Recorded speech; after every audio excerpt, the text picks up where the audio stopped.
Mr. Alfa ẹ káàbọ̀. Alfa. Hello, ṣé ń gbọ́ mi? À ń gbọ́ yín clearly. Ọlọ́run ní dá ọpọlọ yín rú. Àṣẹ. Làákàyè yín ò sì ní jọba. Àṣẹ. Àánú tó ti wà lára yín kò ní fi yín sílẹ̀. Àṣẹ. Ṣé rí number 1 ilẹ̀ Yorùbá ni gbogbo wa wà.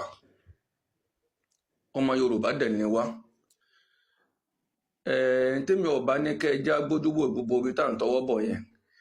Ṣé rí tí mo fẹ́ ká sọ ni pé àti Kùránì tá a gbé dání àti Báìbù tá a gbé dání kó mọ̀ gbà tá a gbé dání nílẹ̀ Yorùbá lọ́wọ́ wa.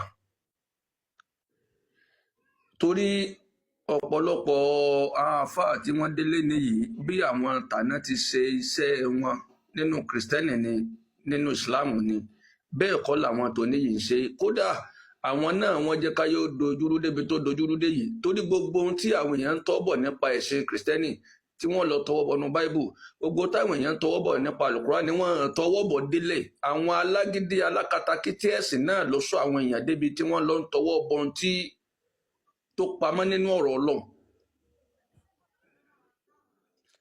Ṣé ń gbọ́ mi? À ń gbọ́ yín ẹ̀yìn ṣó. Àáfàá lèmi mo sì mọ Àlùkùránì dáadáa mo sì máa ń ṣàdúà ṣùgbọ́n èmi àtẹwé àtìgbò èmi ò kó dànù torí bí a bí wa sí nílẹ̀ Yorùbá ni. Nílẹ̀ Yorùbá ibi tá a bí wa sí nìyẹn kò wá sí nǹkan kankan tá a lè gbé dání tá a lè jẹ́ kó gba tí wọ́n bí wa mọ́ tí wọ́n bí wa lélẹ́rí lórí èdè tá à ń fọ̀ àwọn baba wa ibi tí wọ́n ti pilẹ̀ṣẹ̀ táwa sọ pé orírun wọn yẹn ti wá sí kíní ó ti parẹ́ nìyẹn. Ṣebí nígbà tí àwọn baba wa ti ń lò gbèsè ayé kan pẹ̀lú rọrùn káwọn òyìnbó tó dé kí wọ́n tó mú civilization dé. Ìgbà táwọn òyìnbó mú civilization yẹn dé wọ́n mú wá civilization yẹn náà wọ́n mú wá bí ẹ̀sìn ni. Mímú gbígbà táwọn èèyàn gbà ń ló dojú culture Yorùbá délẹ̀. Gbígbà tí wọ́n gbà ń ló dojú culture Yorùbá délẹ̀ but nowadays Ọlọ́run ti ń mú ojú àwọn èèyàn là sí táwọn òyìnbó fi bò wọ́n lójú. Èyí tí kò ṣe tẹ̀lé nínú ẹ̀sìn Kìrìsìtẹ́nì èyí tí ò ṣe tẹ̀lé nínú ẹ̀sìn Mùsùlùmí ojú ọ̀pọ̀lọpọ̀ tí ń ṣe kíni ojú ọ̀pọ̀lọpọ̀ tí ń là sí.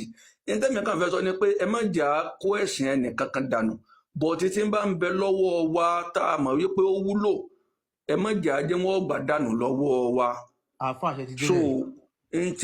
tí mo kàn fẹ́ sọ nìyẹn. Lákọ̀ọ́kọ́ Ọlọ́run ọba tó dá yá àtọ̀run kò nẹ́sìn. Ṣé get ẹ̀sìn méjèèjì kò ń ṣe tiwa. Ṣé understand? Ẹ̀sìn méjèèjì ó dẹ̀ ń ba ayé wa jẹ́ ni. Ó ń ba àṣà wa jẹ́, ó ń ba ìṣe wa jẹ́. In fact, ó ń jẹ́ ká máa kórìíra ara wa.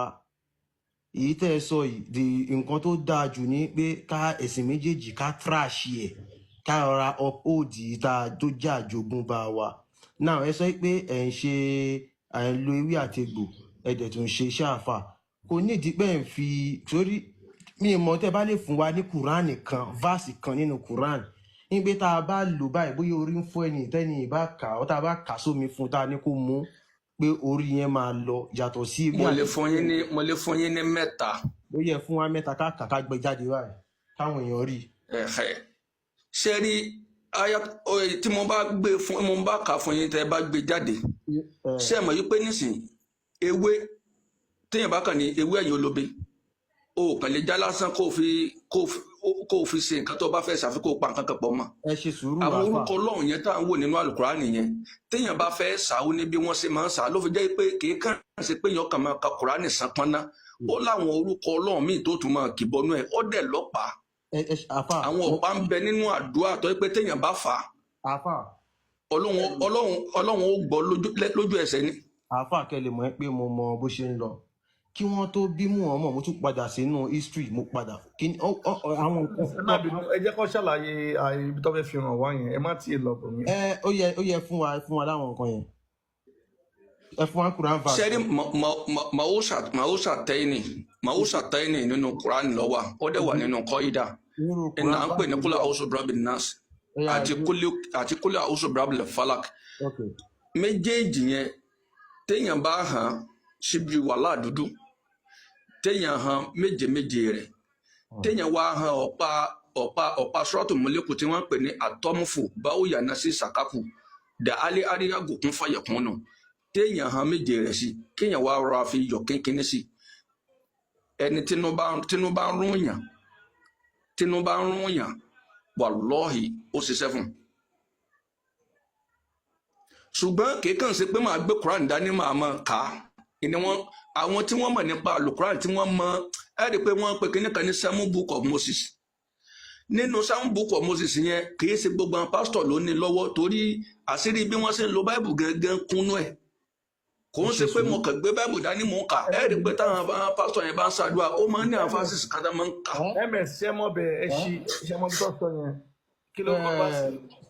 Suratu Ikhlas Quran 112 that's 112. kárí ibi tí bàbá yẹn ti ní tọ́ba àwọn tó sa. àti kárí Muhammadu ló ń bá wí bí nígbà tó sọ pé wọ́n di Muhammadu mọ́. so ẹni sùn nǹkan tó máa fẹ́ béèrè ẹ má bínú àfa ṣé gbogbo nǹkan tá a bá sọ àwọn ewé tẹni tó bá jẹ́ tó bá fi yọ̀ sí yẹn ṣé kò tí ì ṣiṣẹ́ yẹn tán rẹ̀ di. ewé kọ́ ni mo dárúkọ o. ẹni ẹ máa ka.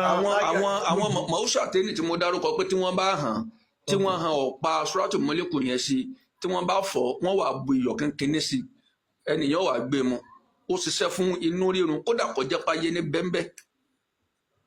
àwọn kan táwọn bàbá ti wá sọ fún wa tí inú bá ń rìn yẹn buyọ̀ lásán sómi. ẹ náà mo ń bọ ẹ jẹ́ ká wo vaasi tó sọ yẹn ẹ jẹ́ ká gbé jáde. ṣé wàá mọ̀ pé inú rírun mi ìbẹ́ tí èsè nẹ́tọ́rà tágbára ayọ̀ lásán ọ̀ka. nípa inú a máa wò ẹ sọ vaasi yẹn ká gbé jáde nọ́mbà ẹ. so gbogbo ní ẹ máa gbọ́ wọ́n ní tínú bá ń rún ibi tó gbé jáde wọ́n ní ibẹ̀ lè wo inú rún. 112 wọ́n ní ẹ máa wọ̀n. Quran 112. ó yẹ ẹgbẹ́ sójú screen ẹ̀ mẹ́sẹ̀ ká wò. okay. Torí a mọ̀ pé nílẹ̀ Yorùbá omi àti iyọ̀ gan ó lè gbọ́ inú so ìgbà tẹ́yìn wá ní tó bá mú ọ̀sán. ó lè wo inú rírun tó jẹ́ nẹ́tọ́rà èyí tó bá lọ́wọ́ nú kọ́. so àfáàjẹ́ ìṣèrànlọ́wọ́ fún yín a máa gbé bẹ̀ jáde ìgbà tí Muhammadu tó jẹ májèlé yẹn kí wá lóde tí ò lè kárù nǹkan yìí sí ibẹ̀ ẹ̀ má èmi kàn mo tún wò bẹ́ẹ̀ ni o kí lẹ rò. olówó èkó mo máa suggest pé kí wọ́n ka sókà tó ń sọ yẹn jọ. Wọn náà lọ máa kà wọ́n máa kàn gbé sí kọ́wọ́ èèyàn máa wo bẹ́ẹ̀ ni ẹ má ti kà ẹ jẹ́ kó gbé sí náà kọ́wọ́ èèyàn lè máa wò so àwọn èèyàn máa lè rí nǹkan tẹ́ ń sọ àṣírí kan náà lè tó fẹ́ fún àwọn èèyàn báyìí.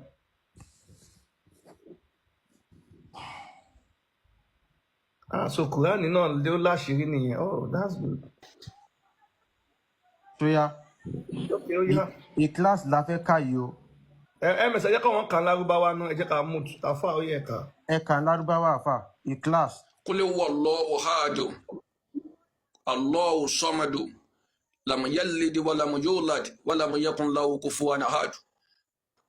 Kúlà àkọ́kọ́ nìyẹn kúlà a'udhu bi rabbil falaq. Ẹ jẹ́ ká sọ̀túnmọ̀ ẹ̀. Ẹ ká sọ̀túnmọ̀ ilé ìtẹ̀ka yìí náà. Bẹ́ẹ̀ délé ẹ̀nà nàbí ká tún náà. Siki isa wakoba wa min shari nafasati fil uqadi ẹ lọ wo kúlẹ̀ àwùsù kejì yẹn náà. A máa wò yẹn náà kíkà kọ́kọ́ tú wo eléyìí. Suratu Falaq. Ẹ ká kọ́kọ́ tú Ikhlas Qul huwallahu ahad. Ok ṣó yá. Ó yá olówó èkó. Ẹgbẹ́ wa kó fúlù kẹ́lẹ́ rí kàdáadáa kẹ́ wá wò túmọ̀ rẹ̀. Ohun rèé ohun tẹ́ bá wojú screen yẹn máa rí ohun rèé náà. Qul huwallahu ahad. Say, O prophet, he is Allah. One, I need to say Allah ẹyọ kan ni. Ẹ jẹ́ kó gbé kinní yẹn wá fúlì. Ok. Ó máa gbé wá fúlì máa fà wálẹ̀. Allah the sustainer needed by all. Allah tí gbogbo yín nílò ni. He has never had offspring nor was he born. Kò ní ọmọ ẹnìkan ò dẹ̀ bí. Gbogbo ilé ṣe gbọ́ o. And there is none comparable to him. Kò dẹ̀ sí ẹni tá lè fi wé. Wọ́n ní tẹ́ bá ka ilé méjìlá wọ́n ló máa wo inú Muhammadu ó dẹ̀ jẹ májèlé kò lè rí ilé ìka afá àwọn máa fẹ́. Ó kù Suratul Falaq ó kù. Ẹni tí àwa máa dán ilé wò ẹni tá bá ka méjìlá àwa máa fẹ́ dán kan. Ẹ lọ sóun náà wò. Ok mo ti wà Falaq. Àwa máa fẹ́ dán kan wò ẹni ó lè wo inú àwa dẹ̀ mọ̀ pé ilẹ̀ Yorùbá tẹ́ bá bu omi àti iyọ̀ tẹ́ bá ṣe pọ̀ ó lè so àwọn kẹlẹ̀ mọ̀ pa wà pẹ̀lú yín. Say, O prophet, olówó èkó omi àti iyọ̀ lásán ó lè wo inú rírun tó bá lọ́wọ́ nú tó bá jẹ́ natural lomi àti iyọ̀ lásán lè wo. Lè wò ẹ jẹ́ ká kà lọ yá. Say, O prophet, I seek refuge in the Lord of the daybreak. Muhammadu máa sọ pé òun sá di Allah nígbà tí ilẹ̀ bá ṣú àti tí ilẹ̀ bá mọ́. From the evil of whatever he has created. Láti bí ibi tí Allah bá dá. And from the evil of the night when it grows dark. Láti ibi tí ó bá ṣẹlẹ̀ tó bá di lálẹ́. And from the evil of those which casting spells by blowing unto north. Láti ibi tí ó ṣe látọ̀wọ́n tó máa ń sa ibi síyàn àbí tí wọ́n ṣàfẹ́sí And from the evil of an envier when they envy. Àti ibi àwọn tí wọ́n máa ń ṣe ìtanọ́dì tó máa ń kórìíra èèyàn tó máa wọ́n kórìíra èèyàn.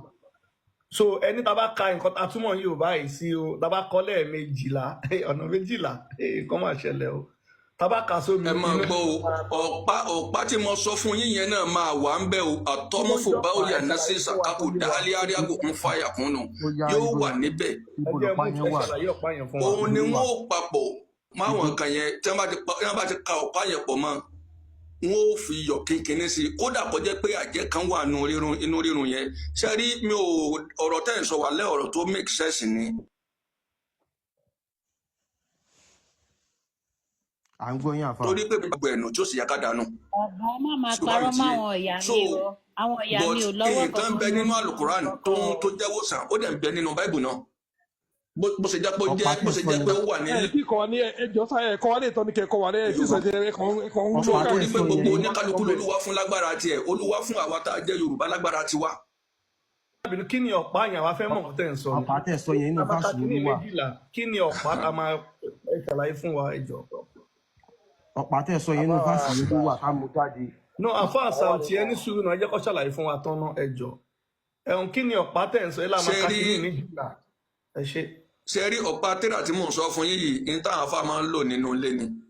Ṣé rí bí Suratu Múlíkù ṣe tó Suratu Múlíkù bó ṣe tó yẹn àtọ́múfò báwọ̀ yà náà ṣe sàkákù tí mo wí yẹn dà alẹ́ àárẹ̀ àgùnkùn fàyàkùn téèyàn bá ti gbé ẹyọ kan rẹ̀ ó ti ka Suratu Múlíkù òdìdí kan. So bí mo ṣe wí ọ̀pá yẹn lásán ẹni tó bá ń ka Suratu Múlíkù tó kàn ń kà lọ tó ń kà lọ èmi tí mo wí ọ̀pá yìí bí mo ṣe rọra wí yẹn èmi ti ka odidi Suratu Múlíkù tán tí mo bá wí mẹ́rin mo ti ka Suratu Múlíkù mẹ́rin. Ẹ jọ ẹ fọpá yẹn wọ̀ wá ṣe lè fọpá yẹn wọ̀ wá ká Google ẹ̀ irú ọ̀pá wo. Ẹ máa kọ sílẹ̀ ni pé tó máa wà lákọsílẹ̀ ni bí mo ṣe ń wí lẹ́nu yìí ọwọ́ pé mo ti há sí rí ni. Èdè Yorùbá náà bí èdè Quran. Èdè Lárúbáwá ni o. Ibo ni kí ọ̀pá yẹn wà. Ọ̀pá ẹ jẹ́ ká translate ẹ kọ fún wa sínú chat ká copy ká translate nǹkan tó ń jọpa. Ẹ jọ. Because ó sọ̀rọ̀ ẹ̀ nítorí wà lọ́ọ̀yì kò sí translate. Definitely jinnu nìyẹn àwọn jinnu yìí ní wọ́n tó bí ànábì wọ́n worship àwọn jinnu yìí o tẹ́ bá dẹ̀ wo ní Quran Suratu Jinn wà ń bẹ̀ wọ́n sọ Quran ilé odindi àyà kan. Abúdọ̀ sọ ẹyọ kan tán ẹ fi àfà kí ló ń jẹ́ ọ̀pá ìdí ni pé àwa ní kò ságbára nǹkan ní Quran ẹni agbára wà ẹni tá a bá ka kínní méjìlá ẹni tá a bá ka méjìlá àti ọ̀pá ó máa jẹ́ kí inú ti ọwọ́ ayé kó lọ. Ẹ yànnàná ẹ̀ fún wa a fẹ́ mọ̀ nǹkan tẹ́ ń sọ torí àwa ti rí pé Quran a ti ka gbogbo láti òkè délẹ̀ ìtàn ló wà ń bẹ̀ Muhammadu nǹkan kan ṣẹlẹ̀ àwọn kan lọ síbì kan àwọn kan fẹ́ lọ jà tẹ̀bá náà tí ń ṣe mufti ẹ lọ pa gbogbo nǹkan tá a rí nu Quran nìyẹn àwa ń sọ pé ìlú ló wà nu Quran nǹkan lẹ sọ fún wa yìí ẹ ṣàlàyé ẹ̀ fún wa kó yé wa ṣọ́pá arúgbó ni àbí ọ̀pá àtẹ̀lẹ̀ àbí ọ̀pá tí làbíbù máa ń dìmú ni. Ọ̀pá àtẹ̀lẹ̀ bò kì í sọ̀pá fọ́jú olówó Èkó ṣe ń gbọ́ mi. À ń gbọ́. Akọ̀mùtù ni à ń gbọ́ yín. Ṣé rí Al-Quran bó ṣe wà yẹn kíkà lójú yàtọ̀ sí ẹni tó bá ní mímọ̀ béèyàn ṣe ń lò. Ṣé rí ìmọ̀ béèyàn ṣe ń lò ìníyó kìí ṣe pé èèyàn kàn gbé Quran ló fi jẹ́ pé bó bá fẹ́ ṣàdúà ó nídìí láti lọ́dọ̀ àwọn àfáà tó bá mọ̀ nípa Al-Quran gẹ́gẹ́. Ṣé rí gbogbo àwọn àyà kọ̀ọ̀kan irú nísìn nígbà tí wọ́n fẹ́ pa ànábì ó ní nǹkan tí ànábì ń wí tó fi kọjá láàrin àwọn ọ̀tá tí wọn ò fi rí ẹ ti understand mi but ó ní nǹkan kan míì tí ó tún kún èèyàn kan gbọ́dọ̀ lọ́mọ ok nígbà tí sèso ẹ̀mọ́ Farouk wọ́n sọ̀rọ̀ kan nígbà tí wọ́n sọ̀rọ̀ ó ṣàṣìjẹ kan tí wọ́n ní bísímìlá ìyá Farouk téèyàn bá ti wà lórí ìtẹ́ yẹn wà gbé fò wọ́n sọ bilinjas wọ́n sọ ní kékeré ni wọn ò sọ fúlì rẹ̀ kíyàn wá bọ́ sórí ìtẹ́kọ́ máa pín ní bísímìlá yáfúrú bísímìlá yáfúrú ó ní ọ̀pá tó tẹ̀lé yẹn ni ó bàárọ̀ wá níyà tí wọ́n wí yẹn ṣiṣẹ́ tí nǹkan yóò fi ṣe tí wọ́n fẹ́ kó ṣe. bàbá nǹkan tí mò ń sọ ni pé ẹ bá wa kọ ọ̀pá yẹn sínú chat ká kọ́pì ẹ̀ ká lè kọ́ bóyá ẹ mọ̀ pé ẹ mọ̀ orí lè máa fọ́ èèyàn kan kínú máa ró ká lè wá náà lè ṣe ìgbà tó ń pè kó kán lè a lè kà á so ẹ jọ ẹ bá wa kọ ọ̀pá nǹkan tẹ́ ń pè lọ́pàá yẹn ẹ bá wa kọ sínú chat. a dẹ̀ máa mú rí a máa sọ fún gbogbo èèyàn pé àáfàá ọládìgbà ẹ̀yin lẹ fún ọládìgbòlù ẹ̀yin lẹ fún wa ní. iṣẹ́ ńlá lè fẹ́ fún wa yẹn tó máa ran àwọn àgbáyé lọ́wọ́ gbogbo àgbáyé ló máa ràn lọ́wọ́ ẹ jọ. a dẹ̀ máa appreciate ẹ ṣe ẹ jọ.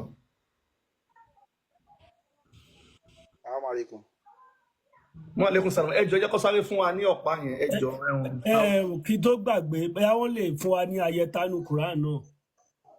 àwọn bàbá akànbí ọlọ́ba yẹn ti ẹ má ti lọ síbẹ̀ yẹn agbára lápò ẹ jẹ́ kí wọ́n fún wa ní ọ̀pá nǹkan tí wọ́n pè lọ́pàá yẹn tó máa fi tẹ́lẹ̀ iṣẹ́. a máa gbà yẹn ẹ jẹ́ ká gbà náà. ẹ ká gba ọ̀pá yẹn gbogbo la ní. àwọn kan ti sọ pé ṣọ́pà Mósè ní ṣọ́pà Ọ̀rànmíyàn ní ṣọ́pà Làbíbù ní ṣọ́pà Olúwo ọmọ àlè yẹn ni wọ́n ti ń béèrè pọ́pà kí ni ẹ get ẹ fún wa lọ́pàá yẹn ká lè mọ̀ pa tó jẹ́ bí ọ̀pá afọ́jú ni o bí ọ̀pá Fúlàní ni o Làbíbù ni o tó Olúwo ọmọ àlè ọ̀pá ìwé ń bẹ̀. ìwọ lọ́pàá fọ́jú ìwọ lọ́pàá Fúlàní. ṣé àdàbí ọ̀rọ̀ lẹ́ ń lò ṣé ògùn lẹ́ ń sọ ni àbí ọ̀fọ̀ àbí ègèdè so ẹ là ẹ jẹ́ kó yé wa ẹ jọ àfọ. olówó Èkó kì í sọ̀fọ̀ kì í sì ṣe kẹta. ànábì pé gbólóhùn táwọn ọ̀tá ò fi rí wọ́n máa fún wa ní gbólóhùn yẹn káà ló lè máa lò torí ogun àwọn Fúlàní. ìkan tí ẹ lọ́pàá dáradára. tóbi dúpẹ́ iná tiẹ̀ rí bẹ́ẹ̀ àwọn nǹkan tẹ́mi náà sọ ẹ̀kú tẹ́ bá ṣàlàyé fún wa á lè yé wa báwa ṣe ń fẹ́ mọ̀ gbogbo wọn tó wà tó ń wò wá iná fẹ́ mọ̀ àwọn èèyàn ti yọ báírò lẹ́sìn wọ́n ti ń kọ́ wọ́n ti kọ gbogbo kéwúta kà yẹn méjìlá lẹ máa kà sí so ọ̀pá yẹn àti iyọ̀ ẹ máa mú iyọ̀ ọ̀pá yẹn ló kúrò máa sọ fún yín sìn ẹ máa wá lò ẹni tínú bá ń ọwọ́ ayé ni o kò ń ṣọwọ́ ayé o inú yẹn máa lọ lọ́wọ́ kan ó jẹ májèlé yẹn máa lọ lọ́wọ́ kan so ẹ jọ ẹ yọ báírò yín kẹ́ máa kọ́ àti pépà ẹ̀yin tẹ́ bá lè rẹ́kọ̀dù náà ẹ rẹ́kọ̀dù àfà fẹ́ fún wa láṣìírí ńlá ṣẹ̀gẹ́t àfà ẹ tẹ̀síwájú à ń gbọ́ yín.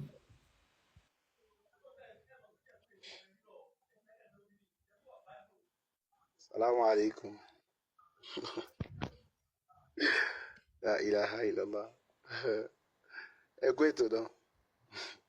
Kò tí kàn yín sáwọn máa pè yín tó bá kàn yín. àfà Saoty ẹ jọ ẹ jẹ́ kí àfà ọkọ fún wa lọ́pàá yẹn ẹ jọ ẹ má bínú bàbá. àfà Saoty ẹ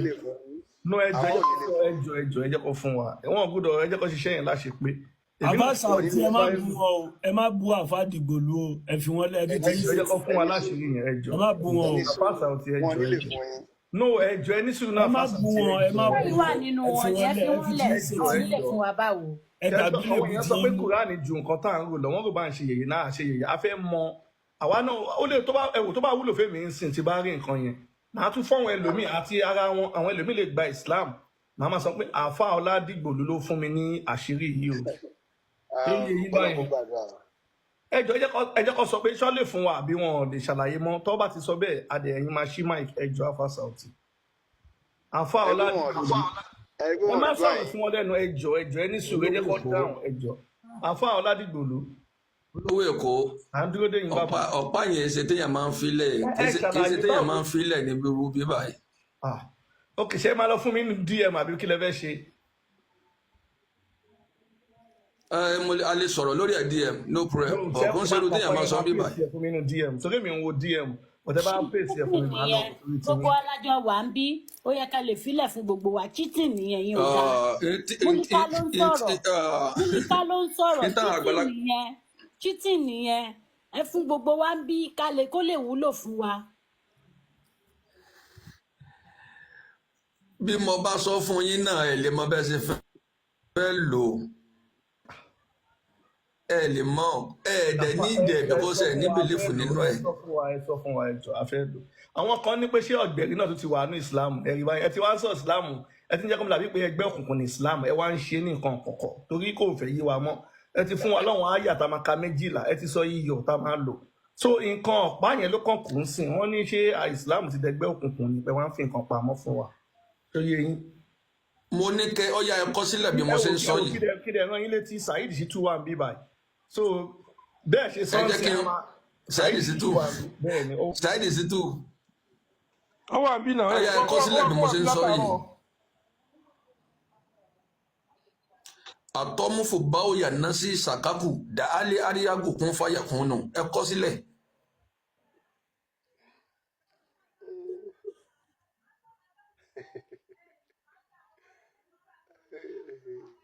ẹ máa sọ lọ àti nǹkan ọ̀lẹ́ ẹ máa sọ lọ. Ya subhanallah. Àtọ́múfò báwo yà ná sí sàkákù dà á lé àríyágò kún fàyà kún nù ẹ lè rí ìtumọ̀ rẹ̀ kẹ́ gbé sórí Google ẹ lè rí ìtumọ̀ rẹ̀. àfàdìgbòlù mufti ẹjí ká fi àgbàdìgbòlù lẹ́ẹ̀kan sinmi díẹ̀ ẹjí ká fún àkejì ràn wọ́n lọ́wọ́. ẹ mọ̀ kọ́ ló ṣẹlẹ̀ pé mo kọ́ lẹ́ sọ yẹn ṣe máa tún Yorùbá àkànbílá tó fi wọ́n lẹ̀ kọ́ tún Yorùbá kalẹ̀ kọ́lẹ̀ torí mo kàn gbọ́ lábàndílù làbàndíbà kò yé mi ṣe lè sọ ní Yorùbá ẹjọ́. ibi tí mo wá translator. You are going to fire.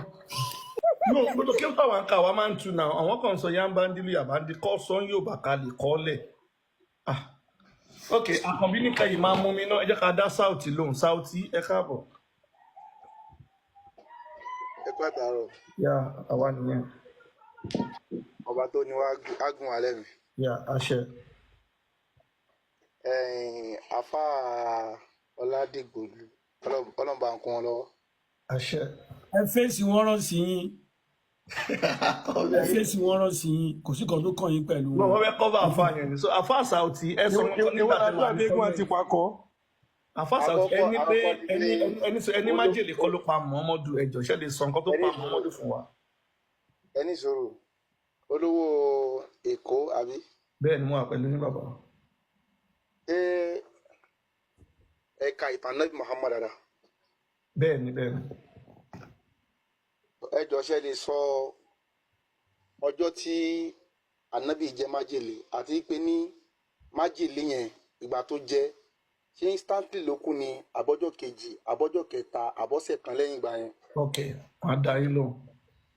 Ìgbà tí Muhammadu jẹ májèlé ó wá lórí ààrẹ orí ààrẹ yẹn ni wọ́n ń tọ́jú ẹ̀ lè tẹ́ bá rántí pé Muhammadu ti sọ nínú àdìsí ẹ̀kan o tó ní ẹni tí ó bá jẹ èso dàbínù èso date àbí wọ́n sà sí ó ní tẹ́ni yẹn bá ti jẹ èso dàbínù yẹn ó ní àṣàsí ò lè ba fún ọjọ́ méje tó bá wá ń jẹ àṣàsí ò lè ba ẹni sọ ẹjẹ ń dá yín lóhùn náà. Ẹ sà question ni pé.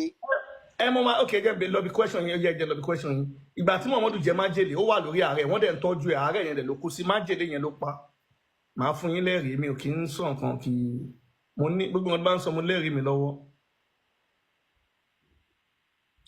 Ẹ lè ṣí máìkì yín ìṣọ́ wọn mú ta ló mú tù yín. Ṣá lè rí májèlé olóṣù kan. Ẹni tó bá jẹ májèlé táwọn yẹn bá ń fún lẹ́rọ̀ oríṣiríṣi ó lè wà lórí àárẹ̀ yẹn orí àárẹ̀ májèlé yẹn ó lè wà bẹ́ẹ̀ oṣù mẹ́fà jù bẹ́ẹ̀ lọ pàápàá bó ṣe ń fún lóríṣiríṣi. Ohun tí ẹ máa gbọ́ sà. Májèlé ṣá. Ẹ máa gbọ́ sà ẹ máa gbọ́ sà. Mo wà pẹ̀lú yín. Nínú ayé yìí èyí tí àwa bá yín láyé ní jẹ́ ń gbọ́ sà. Inú àjọ àti àánà bá yín láyé ní bàbá ẹ jẹ́ ká sọ bá ṣe sọ. Ọlọ́run kó gún alẹ́ mi. Àṣẹ. Èyí tí oníkálukú bá mọ̀ ni yóò sọ yóò fi yòókù lẹ̀. Bẹ́ẹ̀ni bẹ́ẹ̀ni.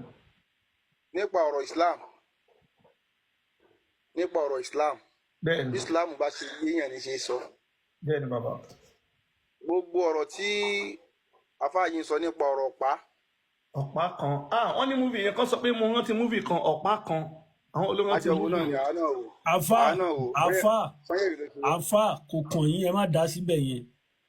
Àfà sàtẹ máa dùn kọ́tà yín máa ń sọ bẹ́ẹ̀ ni pé táfà kan bá sọ̀rọ̀ táfà mi bá wá ń sọ táfà yẹn bá ti lọ wọn àfà mi máa ní àfà tó lọ yẹn pé kò mọ̀ kí o láṣẹ ní ẹ má sọ̀rọ̀ nípa àfà ọ̀pá kan mọ́ ẹ jọ ẹ jẹ́ kẹ́mi àti yẹ́sùn ti wa ẹ̀hún ẹ jẹ́ ń fún yín lẹ́rìí mo lẹ́rìí pé májèlé ló pa Muhammadu ṣé ń fún yín lẹ́rìí ẹ ṣé kí fún yín lẹ́rìí ṣé ń fún yín lẹ́rìí. Ẹ ṣe tẹ́sítì fún ni sà. No, ṣé kí fún yín lẹ́rìí ẹ kàn béèrè ẹ̀rí lọ́wọ́ mi ìní lẹ́rìí lọ́wọ́ mi kì í ní. Ẹ̀rí wá yóò rí lójú screen olówó. MS tẹ̀ máa wọ̀rí ṣé ń fún yín lẹ́rìí. Ẹ mẹ́rin wá pé májèlé ló pa Nábì Muhammad. MS ó yẹ ẹ kàwé. Nínú Al-Qur'an. MS ẹ kàwé sẹ́. Narrated Aisha. Aisha sọ wípé ẹ máa gbọ́ o. The prophet in his Ó ti wà ń bẹ, ó ti wà lójú, ó ti wà ń bẹ àjọ òun ni mo ti gbé sí bẹ́ẹ̀ ti sọ̀rọ̀ láti comment section yẹn ni mo ti gbé sí. Èmi kàn dúró dé nǹkan kan yìí ni. The prophet in his ailment in which he ṣe ń gbọ́ Muhammadu lórí àìsàn tó kú lé lórí ṣe ń gbọ́ bíbẹ̀ yẹn. used to say, ó máa ń sọ wípé, oh Aisha, ìyàwó mi, I still feel the pain caused by the food I ate at Kaiba. ṣe ń gbọ́ òun yìí ń jẹ ìrora oúnjẹ tóun jẹ lọ́dọ̀ Kaiba. And at this time, lákòókò yìí, I feel as if my aorta is being cut. Ó ní gbogbo fún òun ti já bútẹ́. Àfà kí lẹ tún fẹ́ kí mú wá? Ṣẹ́yìn lẹ́rìí pé májèlé kọ́ ló pa kẹ́ mú jáde fún mi.